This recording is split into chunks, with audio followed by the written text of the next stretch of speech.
అన్ని seasons ఒకెత్తైతే season 9 మరొకెత్తనే చెప్పాలి. ఈ కిందలో భాగంగానే వీకెండ్ వచ్చిన నాగార్జున హౌస్ లో ఉన్న కెప్టెన్ అయిన ఇమాన్యుయల్ లేపి ఇమాన్యుయల్ 3వ వారం కెప్టెన్ అయినందుకు కంగ్రాచులేషన్స్ తెలియజేస్తున్నాను అంటూ చప్పట్లు కొట్టడంతో ఇమాన్యుయల్ ఆనందానికి అవధులు లేవనే చెప్పాలి.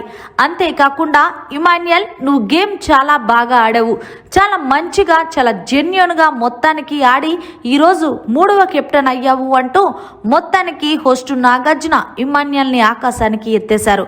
అంతేకాకుండా ఇమాన్యుయల్ నీకు కూడా కోపం వస్తుందా అనేసరికి ఏమి సార్ అంటే అది కూడా తనుజ విషయంలో అంటే అవును సార్, ఆమె ప్రతి చిన్నదానికి నా మీద కోపం పడుతూ ఉంటుంది.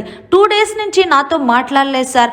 పైగా భరణి అన్నకి వెళ్ళి నా బాధ చెప్తుంటే మళ్ళీ దాంట్లో కూడా గొడవే.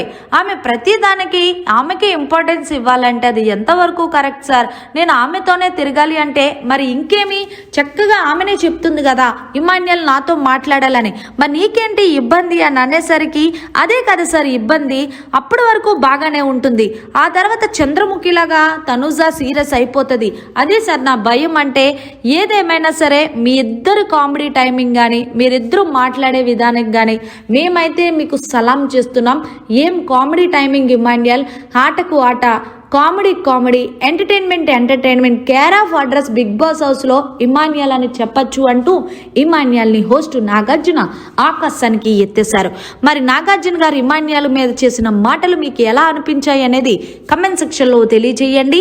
మరిన్ని లేటెస్ట్ లైవ్ అప్డేట్స్ కోసం చూస్తూనే ఉండండి మీడియా కార్నర్.